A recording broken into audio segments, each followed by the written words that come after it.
Welcome to Disciplinary Literacy Inquiry. Inquiry is one of those concepts in disciplinary literacy that we see all over the disciplines.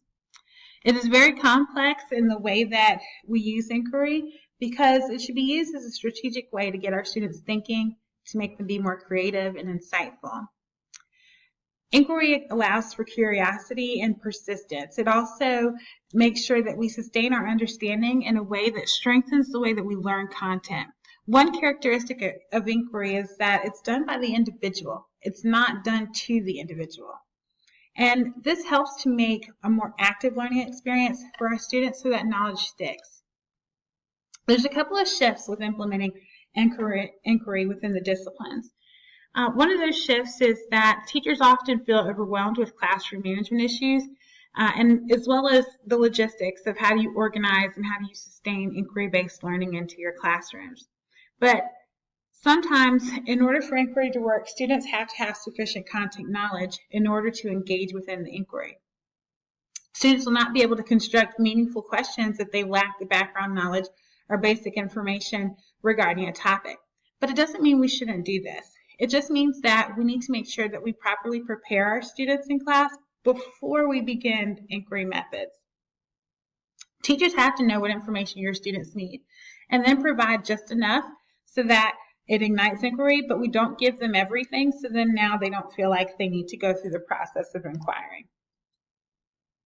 There's a couple of shifts that have come up with inquiry within the disciplines. We want to move from working alone to collaborating with one or more colleagues in the same discipline. And this doesn't just have to happen with students, but we can do this as teachers across the curriculum to work with several different teachers so that we can all come up with a plan to make inquiry more sustainable across the disciplines. We want to put coverage on the back burner, and we have to stop thinking that we have to teach every single fact to our students, and instead we have to allow for our students to experience the learning for themselves and help them do that by explaining the learning. We have to allow the inquiry process to move in its stages. We have to pose an interesting problem and provide lots of resources for students. It may not be enough for students to engage in deep understanding of a problem. It also has to be, there also has to be specific background, and we also have to allow our students to investigate thoroughly for opportunities for them to get feedback from their peers. We don't underestimate the importance of reflection, so our students are going to need time to reflect on what they just learned, what happened, how did they learn this, why did the learning occur, and give them some opportunities to really think about what steps they used in the process and make them own up to their own learning. We want to use formative assessments every step of the way when we're doing inquiry, and we have to make sure that we're teaching mini lessons and not entire class lectures. So those mini lessons will allow for our students to take a break and to assess the learning for themselves rather than the teacher giving them everything up front. Questions and answers about inquiry within the disciplines. So one of the questions that a lot of teachers ask are, how can students engage in inquiry if they have very little knowledge? So we addressed that earlier. Isn't it my job as a teacher to provide all of the learning that's necessary for my students? So yes, they need that background information or at least some knowledge on what they're going to be learning in order to do a great inquiry-based lesson. But it doesn't mean that the teacher has to do everything. The kids should be explorers to find out what's happening in New World.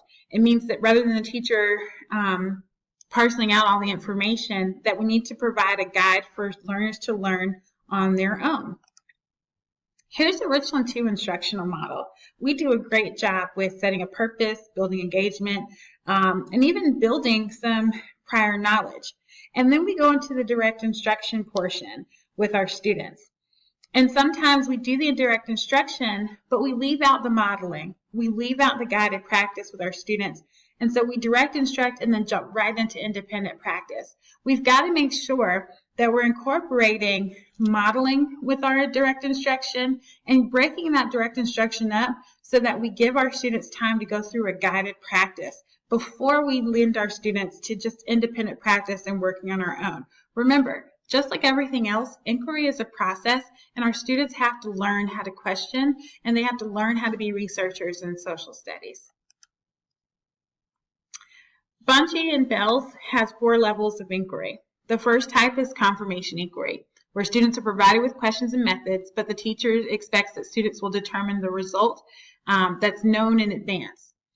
Okay, that could be beneficial for teachers that want to just review or reinforce learning. Then there's structured inquiry, where students are provided with the question and method, but in this case, students have to generate an explanation for their evidence that they've uncovered. And that process would be great for scaffolding for a more independent inquiry, so students can build new understandings.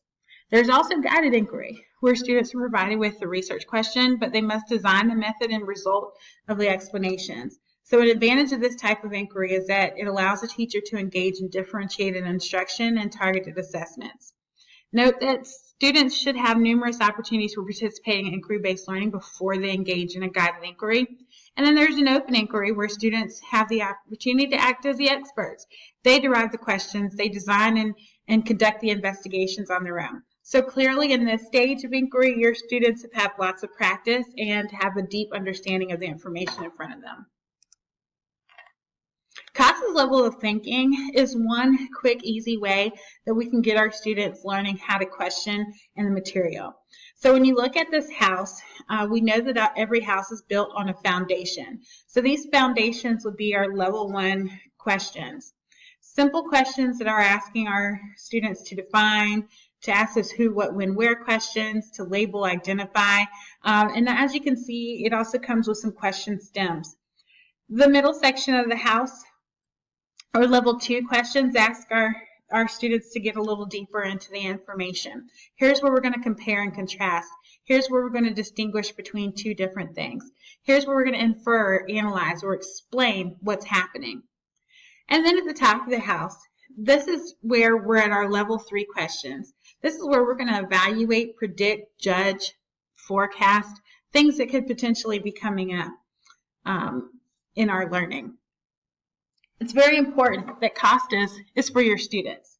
This is where we teach our students how to question, and where we begin to practice with them as we do primary source documents. If we're doing a close read, we want students practicing with various levels of questioning, and we want to get them past just the simple who, what, when, where, and why, and we want them to begin to think and question deeper as we go through.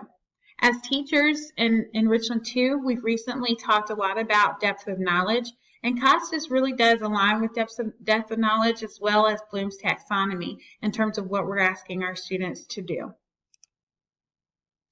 So, for your activity in this station, there are 3 political cartoons that are about robber barons.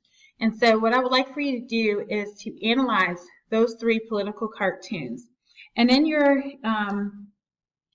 green folder, you've got your own handout with CASTAS level of thinking, and you've got a second handout that is going to ask you to create 3 different questions, a level 1, a level 2, and a level 3 question.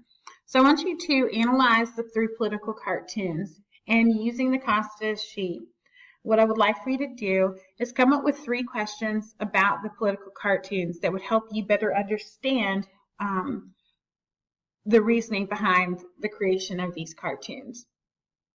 Next, I want you to discuss with your partner or someone in your group to see if they can answer any of the questions that you've come up with.